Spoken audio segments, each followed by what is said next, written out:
Masayang araw guys, samahan nyo kaming magluto ng aming tanghalian. Ayan, ang aming mga sangkap ay sitaw, kalabasa, yung gata, siling green, sibuyas, bawang, luya. Ayan. Hindi po masyado halata na paborito namin ang sitaw at kalabasa. Pati pusa, paborito nila ang sitaw at kalabasa. At yan po ang ating ipanghalo, ang alimango. Ayan guys, maglagay tayo ng mantika. Konti lang pala yung mantika. Dadagdagan po natin ng konti pa.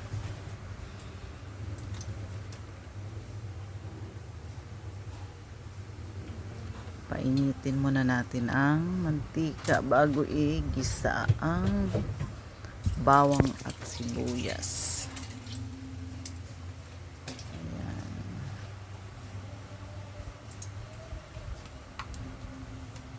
Igisa na natin ang bawang.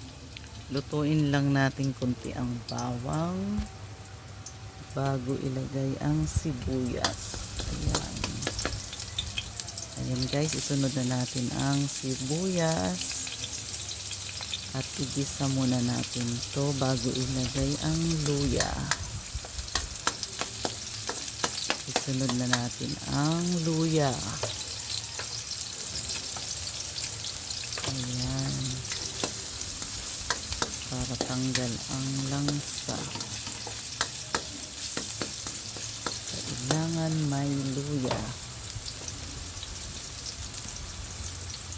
Ang paganda ng boses, ang luya. Siyosa, gusto maging singer ang lola. Yan guys, ilagay na natin ang alimango. Alimango galing sa summer. Ayan. Yan ang magpapalasa ng ating sitaw at kalabasa, ang alimango. Oops, bawal sa mataas ang kolesterol ang alimango. Kaya hanggang tingin na lang kayo guys. Pagtikim ko na lang kayo. Ayan guys, hintay lang natin.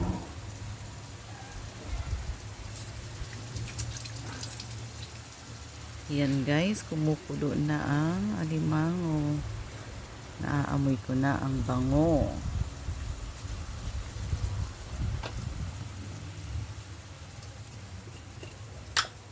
Maglalagay tayo ng asin.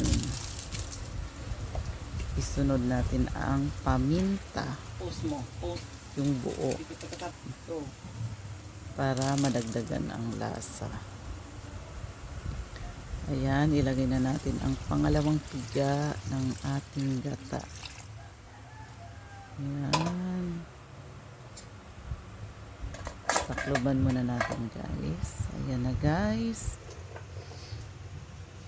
Kumulo na siya. Ilalagay na natin ang sitaw, kalabasa. Ayan, ang aming paboritong sitaw at kalabasa. Maganda po yan. Masanay ang mga bata sa gulay. Dahil masustansya ang gulay. Kaya pati pusa namin nagugulay na rin. Ayan guys.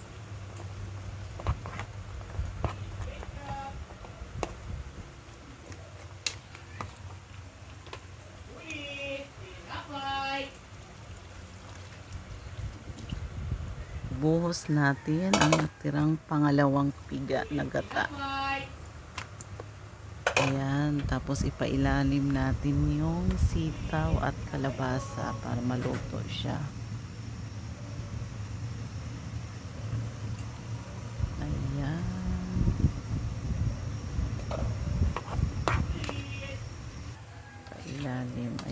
guys, na ilalim na natin yung sitaw at kalabasa.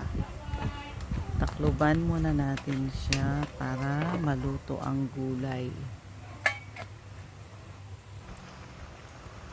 Ayan guys, kumulo na siya. Ayan. Ang bango na.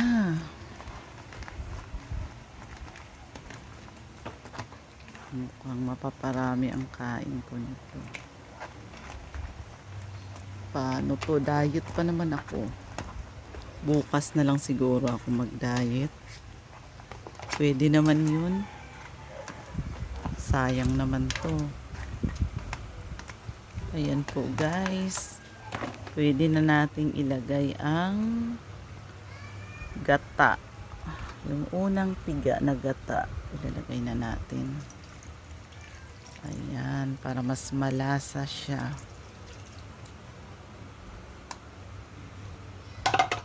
Ayan.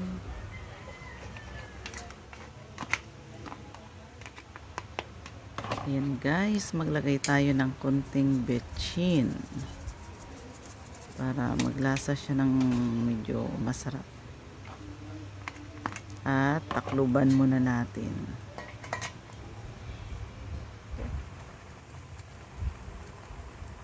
Ayan na guys, luto na ang ating crab. Crab na may sitaw at kalabasa. Ayan. Ang sarap na niya. Amoy pa lang. Ulam na. Maraming salamat po sa inyong walang sawang panonood sa aking munting bahay. Hindi ko na po kayo isa-isahin. Alam nyo na kung sino kayo. Ingat po kayo lagi at pagpalain po tayo. Hanggang sa muli. Bye-bye.